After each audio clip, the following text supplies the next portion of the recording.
momento da palavra, é o momento que nós vamos ter um encontro com a palavra de Deus. Então, eu quero que você prepare seu coração, que você peça a Deus que abençoe a sua vida, que fale com você nesta hora.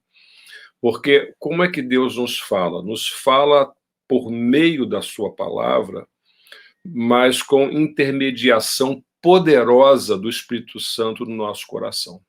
Fala lá dentro da nossa interioridade, dentro do nosso coração.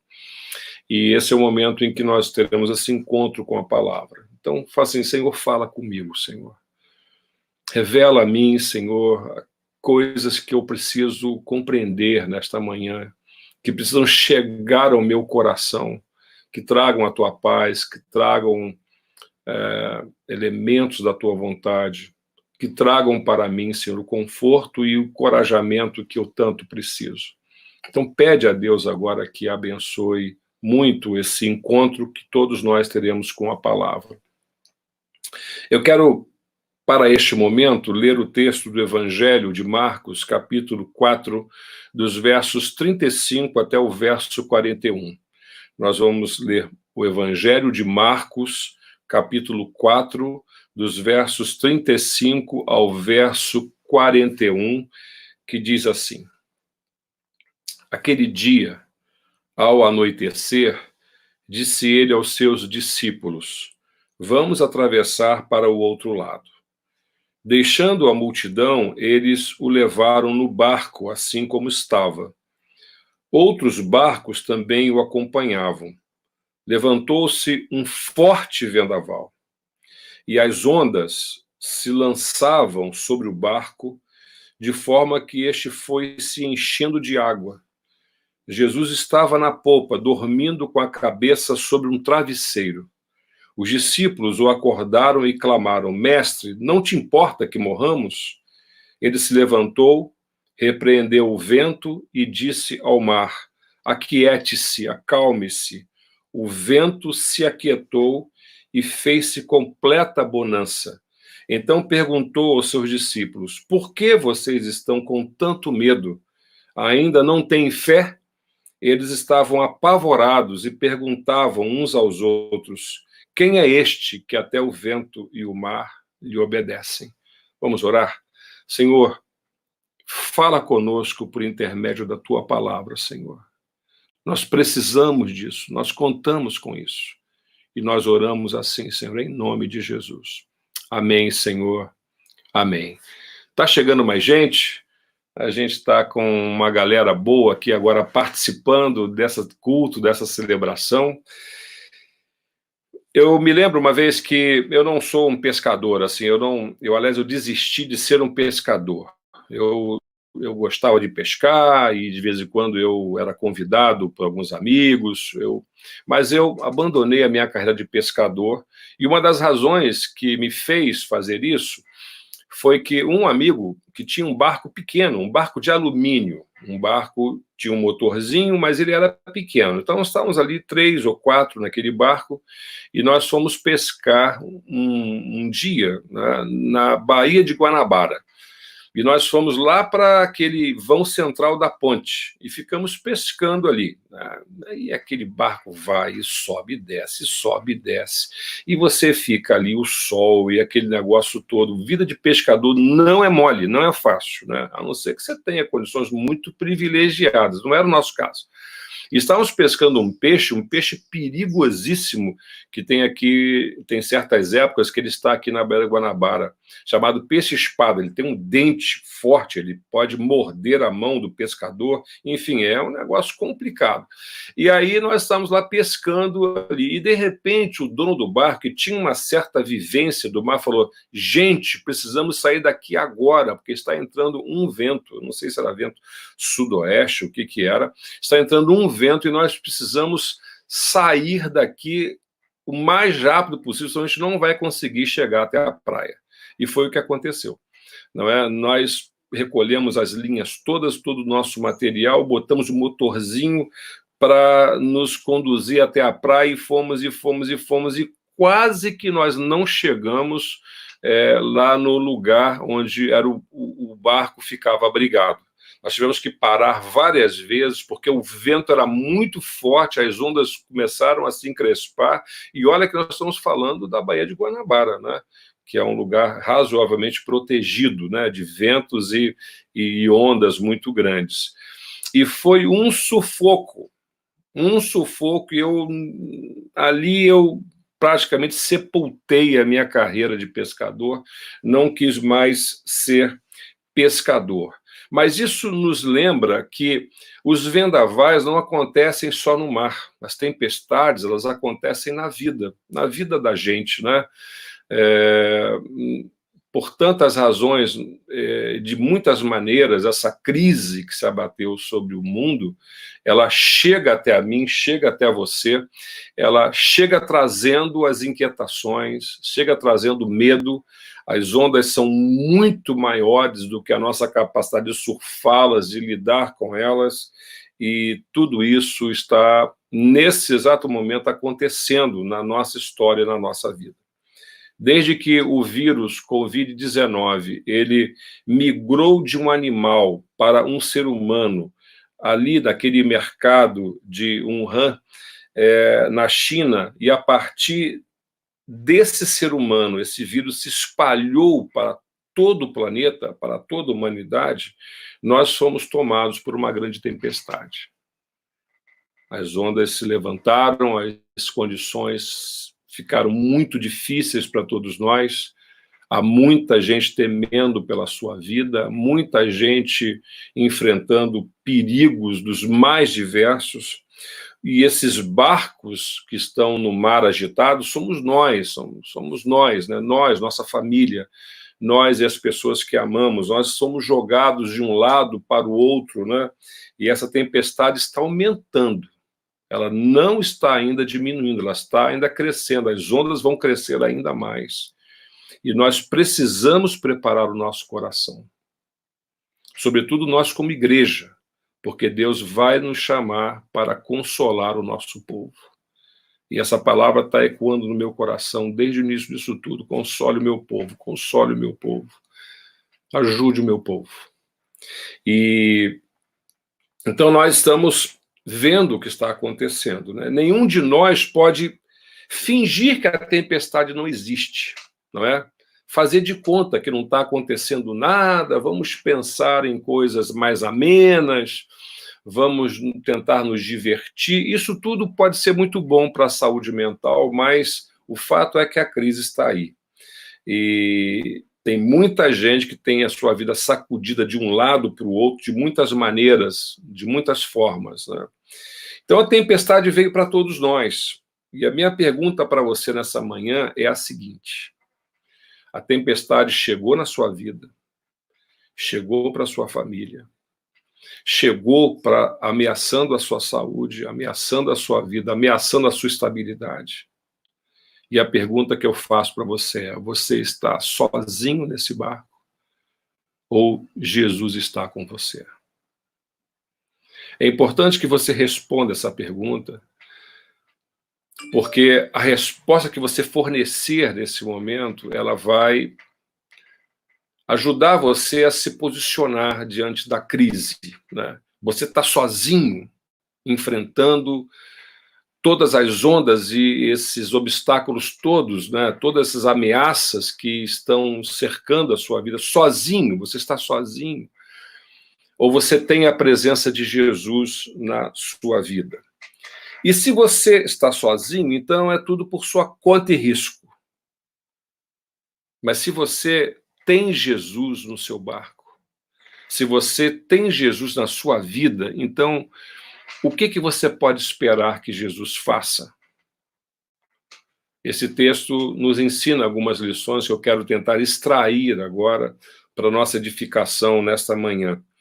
A primeira coisa que você pode esperar que Jesus faça, pelo fato dele estar no barco da sua vida, você pode esperar que Jesus intervenha. Intervenha com poder, intervenha com graça, intervenha com atos poderosos. E esses atos poderosos nós chamamos de milagre. Há milagres que Jesus opera na nossa história, e eu tenho visto isso de muitas maneiras, irmãos, como que Deus tem nos sustentado, como Deus tem realizado coisas extraordinárias, que estão muito para além da nossa capacidade. Então, milagre é algo sobrenatural, e é algo fora do comum, que não acontece toda hora, todo instante, mas que acontece com intervenção poderosa, com providência de Deus na nossa vida e na nossa história. Jesus, ele é apresentado no Evangelho de Marcos como alguém capaz de operar milagres, de operar grandes sinais, de fazer coisas extraordinárias. Por exemplo, no capítulo 5, você pode abrir lá a sua Bíblia, o seu Novo Testamento, Jesus está sendo apresentado, eu falo no capítulo 5 de Marcos, tá bom? Do Evangelho de Marcos. Jesus é apresentado como alguém que tem o poder de libertar uma pessoa que estava possuída por demônios, pessoa que estava lá sofrendo na mão de espíritos malignos. Havia um homem na região de Gadara, que era uma região mais fronteiriça, e esse homem ele era habitado por demônios, habitado por espíritos malignos, e ninguém podia fazer nada por ele. Não era uma doença, não era um problema social, não era um problema psicológico, não era nada disso. Aquele homem tinha se tornado refém de forças malignas que dominavam o seu coração, que dominavam a sua mente, e impunham para ele uma condição subhumana, de absoluta falta de dignidade. Esse homem vivia acorrentado no cemitério, ele vivia nu, ele vivia gritando o dia inteiro, e diz o evangelista Marcos que ele cortava o seu corpo com as pedras, e era o dia inteiro assim, era assim que esse homem vivia, porque ele era habitado por espíritos malignos. E aí, Jesus, quando chega lá na presença dele, chega lá onde ele está, ele sai correndo de onde ele estava e ele se ajoelha aos pés de Jesus e diz: o que o senhor quer? O que o senhor quer aqui com a gente? O que o senhor quer comigo? E Jesus, então, ora sobre aquele homem, né? Jesus, então, expulsa aqueles demônios, Jesus liberta aquele homem, e os espíritos saem e pedem para entrar numa vara de porcos que está próxima ali onde Jesus está, e aí aqueles porcos se lançam num precipício, e eram mais de 2.000 porcos, e eles morrem ali jogados ao mar. E volta a encontrar com aquele homem, ele está são, ele está bem, ele está lúcido, ele está vestido, ele é uma outra pessoa. Ele foi liberto. Isso é o que Jesus pode fazer. Você sabe que uma vez eu estava na Fundação Leão 13, eu era jovem ainda, estava na Fundação Leão 13 pregando um sábado à tarde, e lá tem muita gente que é morador de rua, pessoas com problemas mentais, enfim, naquela época era assim, ficavam todos juntos lá. E tinha um senhor que eu estava pregando, ele começou a gritar, e veio para cima da gente assim, ele usava uma muleta, e eu coloquei a minha mão sobre ele, sobre a cabeça dele, ele se ajoelhou, ele caiu no chão, ele chorou tanto, que eu me lembro que as lágrimas daquele homem caíam no chão e fizeram uma covinha, uma pequena cova das lágrimas que pingavam. E depois dessa oração, ele olhou para mim e falou: onde é que eu estou? O que eu estou fazendo aqui? Jesus pode fazer isso, libertar as pessoas que são atormentadas por espíritos malignos. Uma outra coisa que Marcos nos diz, no capítulo 5, é que Jesus foi capaz de curar uma mulher que estava enferma há muitos anos e já havia gasto todo o seu dinheiro com médicos, com remédios. Ela não tinha mais nada, ela gastou tudo que tinha tentando encontrar uma solução para a sua enfermidade. E um dia Jesus estava passando na sua região e ela decidiu entrar pelo meio da multidão e ir lá tocar nas vestes de Jesus. E quando ela fez isso, ela foi curada imediatamente. E Jesus, percebendo isso, até chegou a dizer: olha, eu sinto que de mim saiu o poder, quem foi que me tocou? E os discípulos disseram: mestre, todos estão aqui empurrando o Senhor, todos estão aqui tocando no Senhor. Eu falei, não, foi diferente. E foi essa mulher que foi curada de uma hemorragia, que não tinha solução aparentemente, os médicos não tinham a cura, e que Jesus, então, curou essa mulher, ela foi curada, né? Mais adiante, ainda no capítulo 5, Marcos apresenta Jesus como aquele que é capaz de ressuscitar um morto. Jesus ressuscitou a filha de Jairo, né? Jairo era um dos principais da sinagoga, era um homem muito respeitado, um judeu, né? E que tinha uma função muito importante junto à sinagoga daquela época, e a sua filha estava morta em casa. E quando Jesus chegou lá na casa de Jairo, ele disse, a menina não morreu, ela apenas dorme. Todos riram, foi uma zombaria, as pessoas riem. Elas riem até conhecerem Jesus. E Jesus entrou naquele quarto e disse para aquela menina, menina, levante-se. E a vida voltou àquela menina.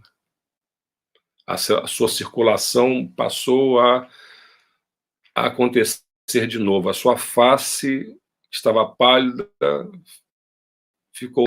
ela se colocou em pé. E Jesus devolveu aquela filha que estava morta para o seu pai, para espanto de todos. Então, o que Marcos está dizendo para a gente aqui? Começando no capítulo 4, Marcos está dizendo que Jesus, ele tem poder para fazer milagre. Primeiro, ele acalmou uma tempestade. Isto é, ele tem poder sobre as forças naturais, tem poder sobre os ventos, sobre os maremotos, tem poder sobre os terremotos. Jesus tem poder sobre os eventos naturais. Jesus tem poder ataque, do assédio de espíritos malignos. Jesus tem poder para curar uma enfermidade, como também Jesus tem poder sobre a morte. Ele é capaz de dizer à morte, retire-se, ela sai. Então esse é o Cristo a quem nós adoramos. Esse é o Cristo a quem nós servimos. Jesus tem poder de nos livrar das catástrofes naturais, dos demônios, da enfermidade e até mesmo da morte. E esse Jesus que operou esses sinais tão maravilhosos nessa época aqui do primeiro século, quando esteve presente entre nós, ele é o mesmo que continua fazendo milagres hoje. Nesse tempo de sondas espaciais, microchips, né, de diagnósticos nucleares, de remédios poderosos, de cirurgias ultra sofisticadas, de última geração, Jesus ainda é capaz de realizar milagres nesse tempo. Jesus tem poder sobre a natureza, tem poder sobre a enfermidade, tem poder sobre os demônios e tem poder sobre a morte. Isso significa que Jesus pode intervir nas nossas vidas. Significa que Jesus tem poder para isso. Mas o problema é que nós não temos as condições de controlar como que o poder de Jesus vai ser administrado. A administração do poder de Jesus não está na minha mão. Eu não tenho aqui na minha mão o poder para fazer a economia dele. Eu não tenho o poder de Jesus nas minhas mãos para administrá-lo ao meu bel prazer. Eu não posso fazer isso. Eu não tenho o poder de gerir, ou a capacidade de gerir o poder de Jesus. Nenhum de nós tem esse poder. Nenhum de nós. Então, o que é que nós podemos fazer quando estamos diante de problemas que nos atingem, quando estamos diante da enfermidade, quando estamos diante da possibilidade da morte, quando estamos diante de assédio demoníaco? O que é que nós podemos fazer? Se nós não temos a condição de administrar o poder de Jesus, o que nos cabe fazer? A resposta para essa pergunta é: o que nos cabe fazer é clamar. É pedir a Jesus. É clamar pelo seu poder. É dobrar os nossos joelhos e pedir que ele nos ouça, que ele nos atenda, que ele venha em nosso socorro. Nós clamamos porque vivemos em um mundo onde ainda temos que lutar com muitos ventos, com muitas tempestades, contra maremotos, contra terremotos. Tudo isso nos afeta. A vida que vivemos ainda se dá em um ambiente hostil de muitas maneiras. Nós clamamos, pois ainda temos que enfrentar a ação implacável de espíritos malignos que nos assediam, que tentam nos oprimir de tantas maneiras. E, particularmente, eu quero chamar a sua atenção, num momento como esse de crise, aí que os espíritos malignos fazem a festa, eles começam a atormentar a cabeça, atormentar o coração, começam a segregar mentiras, ilusões de desgraças maiores ainda. Aí é que a coisa fica assim, você precisa estar muito atento para isso, para que você não se torne refém, né? Refém desses espíritos. Não adianta Rivotril, não adianta psicólogo nesse momento, não adianta terapia. Quando é a questão de fundo espiritual, o que adianta é você buscar em Jesus a solução para a sua vida, a libertação da qual você precisa. Nós clamamos porque ainda temos que lidar com muitas enfermidades, né, com muitas doenças que nos deformam, que nos mutilam, que nos levam a óbito, há vírus que nos infectam, há bactérias que nos contaminam. Apesar de tudo, de todo o avanço da medicina, há ainda doenças para as quais não há cura. E nós precisamos dobrar os nossos joelhos, clamar a Jesus. Nós clamamos porque a morte nos ronda todos os dias. E muitos dos livramentos que temos tido na nossa vida, recebemos vemos Jesus preservando a nossa vida e coisas que nós nem temos conhecimento, né? Jesus está agindo em nosso favor, agindo para o nosso bem, e às vezes nem sabemos que Jesus está agindo por trás, no backstage da nossa vida, né? Está lá por trás, os bastidores, agindo, nos protegendo, nos guardando. É assim que Jesus faz. E como é que Jesus faz isso? Nós não sabemos. Há coisas que têm a ver com esse jeito misterioso de Jesus andar com o seu povo. Por que algumas pessoas são curadas e outras não? Por que algumas pessoas morrem atingidas por catástrofes naturais e outras não? Nós não sabemos.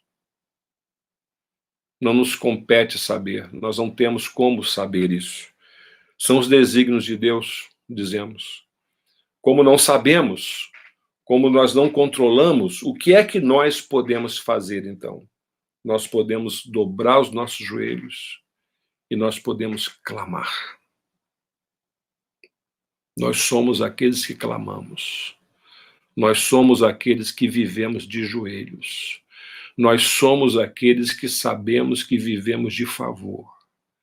Nós somos aqueles que sabemos que se a graça de Deus não estiver sobre nós, nós não damos um passo. Nós somos aqueles que sabemos que Deus precisa repousar a sua boa mão sobre nós. Senão, não dá. Não dá para enfrentar as ondas gigantes sozinhos. Não dá para enfrentar a vida sozinho. Porque a vida é muito maior do que a nossa capacidade de enfrentá-la. Nós precisamos de graça. Precisamos de misericórdia. Nós precisamos do poder de Deus na nossa vida. Então, nesse momento do contágio do vírus, há muitas coisas que nós podemos fazer. Nós podemos fazer a nossa higiene, nós podemos evitar o contato social, nos isolar, nós podemos preservar aquelas pessoas mais idosas da nossa casa, da família, os que têm alguma doença crônica. Nós podemos fazer muitas coisas, nós podemos ajudar as pessoas de alguma maneira, né? Muita gente está fazendo compra, muita gente está ajudando a levar para vacinação, particularmente os idosos, né? Mas nós não podemos fazer tudo. Nós podemos fazer algumas coisas. Então, se nós não podemos fazer tudo, o que é que este tudo nós podemos esperar? Nós podemos clamar para aquele que tudo pode, para aquele que pode nos sustentar. Mas ainda assim, há circunstâncias que não são mudadas. Ainda assim, há situações que temos que enfrentá-las, passar por elas. Então, se ao clamar a Jesus e por alguma razão as nossas circunstâncias não forem mudadas, o que nós podemos esperar que Jesus faça? Nós podemos esperar que Jesus mude o nosso coração. Podemos esperar que Jesus mude a nossa vida.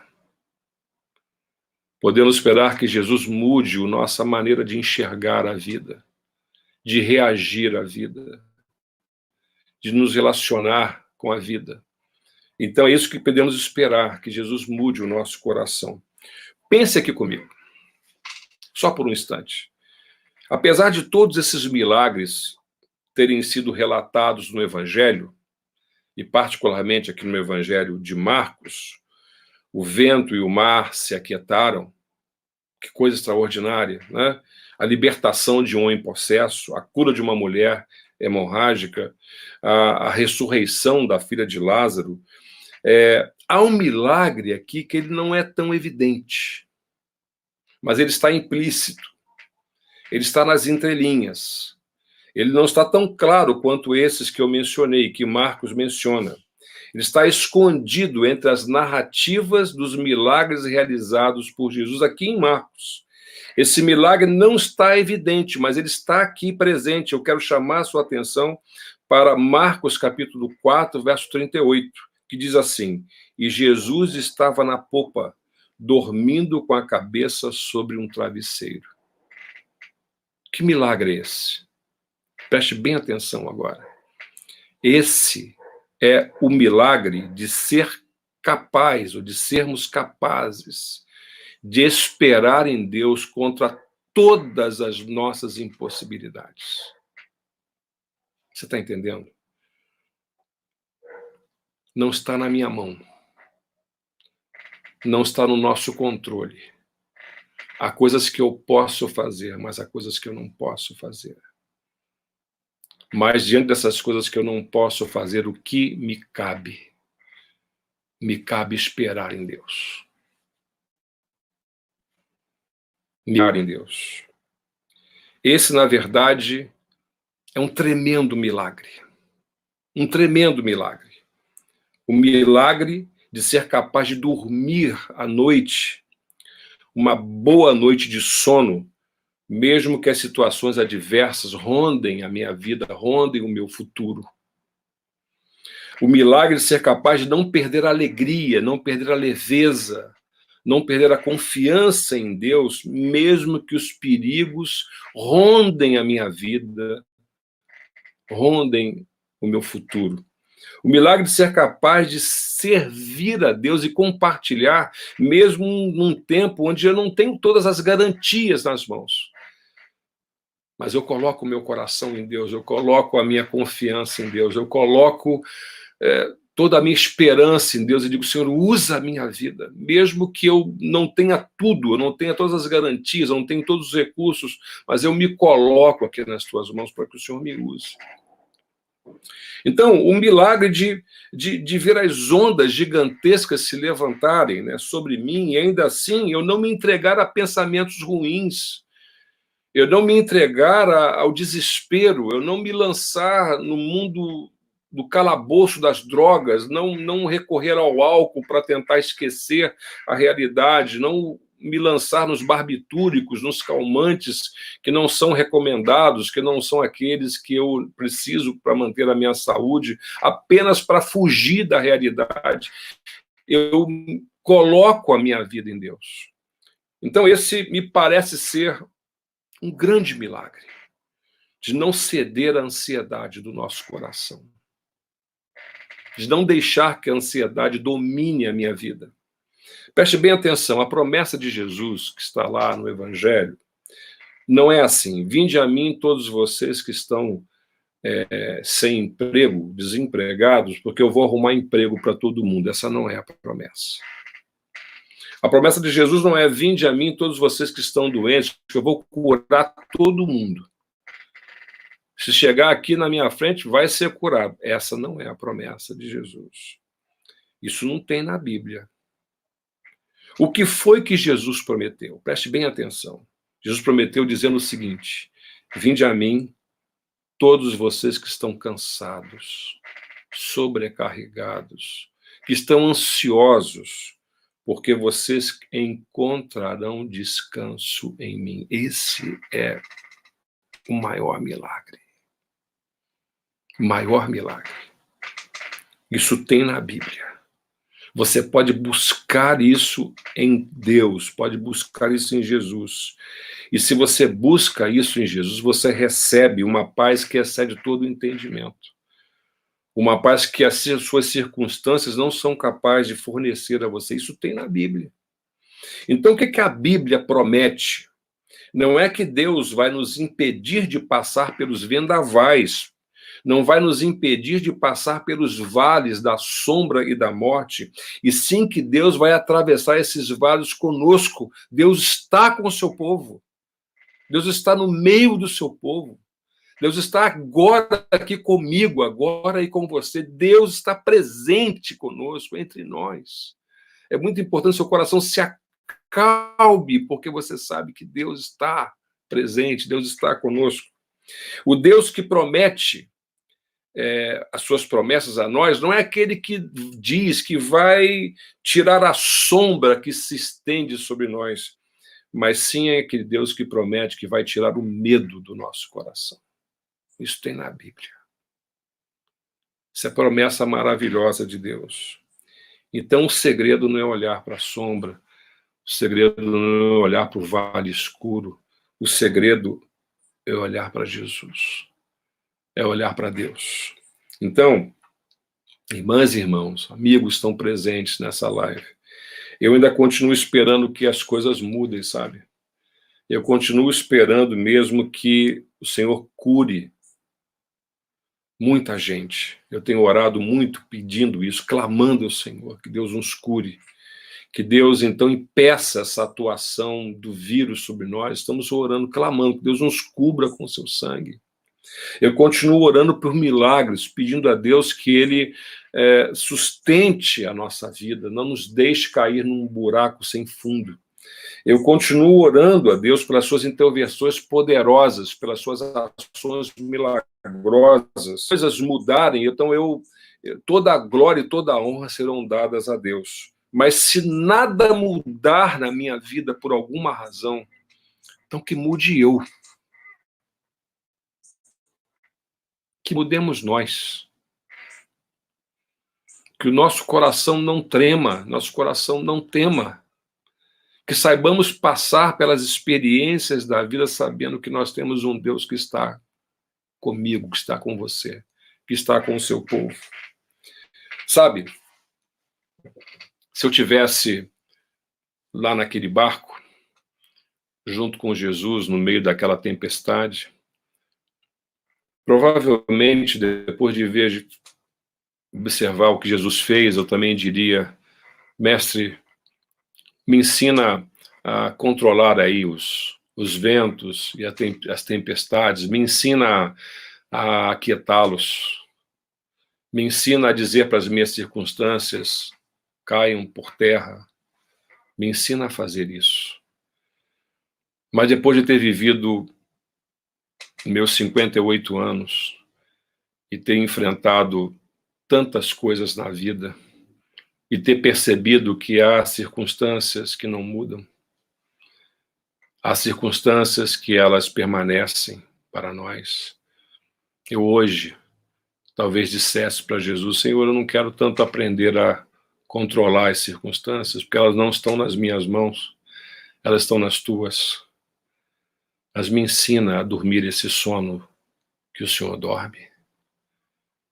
Me ensina a colocar a minha cabeça sobre esse travesseiro que é teu, que me faz descansar, que me faz confiar, que me faz viver uma vida de confiança no Senhor. E saber que, apesar de tudo, apesar de todas as circunstâncias que temos que enfrentar, o Senhor está comigo. E porque o Senhor está comigo, meu coração não teme. porque o Senhor está comigo, a minha vida está segura e guardada nas tuas mãos. E eu louvo o Senhor não tanto pelas circunstâncias que mudam, mas louvo o Senhor por aquilo que o Senhor é, por aquilo que só o Senhor é capaz de fazer. E porque o Senhor é o meu Deus, porque o Senhor é meu Pai, o Senhor é meu Salvador. Pergunto a você, nesse final desse encontro com a palavra, nesse barco da sua vida, você está sozinho? Ou você está com Jesus? Se você está sozinho, eu quero encorajar você, desafiar você a orar nessa manhã, dizendo: Jesus, entra nesse barco comigo. Eu clamo ao Senhor que o Senhor aplaque as circunstâncias, que o Senhor mude essas circunstâncias, que o Senhor proteja a minha vida, proteja os meus filhos, proteja a minha casa. Clame, continue fazendo isso, clame ao Senhor. Mas para além disso, eu quero também encorajar você a orar dizendo: Senhor, Jesus, meu Senhor, ensina-me a confiar em Ti, não deixe o meu coração se perder em tantos medos, em tantas incertezas, inseguranças. Ajuda-me a me lembrar a cada instante que o Senhor está comigo, atravessando os vales escuros da vida. Vamos orar? Quero convidar você mais uma vez à oração. Curve sua cabeça, feche seus olhos. Vamos orar em nome de Jesus. Senhor Jesus, eu quero suplicar ao Senhor que nesta manhã o Senhor possa falar, Senhor, tudo aquilo que eu não consigo falar aqui. Que o Senhor possa mover os corações, que o Senhor possa, Senhor, quebrar os obstáculos que se levantaram, Senhor, contra a Tua palavra e contra o Teu Espírito. Que essa manhã, Senhor, a Tua palavra chegue a nós de forma muito mais forte, mais poderosa do que o medo, Senhor, que provavelmente pode estar rondando o nosso coração. Senhor, nós oramos o Senhor nesta manhã, clamando o Senhor pelos Teus milagres, Senhor. Nós clamamos por cura, nós clamamos por restauração, nós clamamos por libertação, Senhor. Nós clamamos por aqueles que estão nesse momento hospitalizados, ó Pai. Nós clamamos por imunidade, Senhor. Nós clamamos por aqueles que estão expostos aos perigos. Nós clamamos a Ti, Senhor, porque só o Senhor pode realizar milagres na nossa vida. Só o Senhor pode fazer coisas grandiosas, extraordinárias na nossa vida, e o Senhor pode tudo. O Senhor pode tudo, e nós reconhecemos isso nesta hora. Entretanto, Senhor, para além disso tudo, nós suplicamos ao Senhor que o Senhor mude o nosso coração. Não deixe, Senhor, que o desespero tome conta da nossa vida. Não permita, Senhor, que o medo nos paralise nesse momento. Não permita, Senhor, que as nossas forças sejam esgotadas, mas renove a nossa força, Senhor. Renove a nossa esperança, Senhor. Renove o nosso coração. Porque nós queremos sair desse encontro desta manhã com o nosso espírito renovado, com o nosso coração fortalecido. Queremos sair desse encontro, Senhor, certos de que o Senhor está conosco, Senhor. E se o Senhor está na nossa vida, nós podemos saltar muralhas, enfrentar exércitos, enfrentar o que for, Senhor, porque Tu estás conosco. E eu peço que seja assim, Senhor, na vida do meu irmão, da minha irmã, daquele que está nos ouvindo nesta manhã. Derrama sobre nós o Teu Santo Espírito, Senhor. Renova sobre nós a Tua graça. Nós oramos assim, Senhor, e o fazemos em nome de Jesus. Amém, Senhor. Amém. Que Deus te abençoe, que Deus te guarde,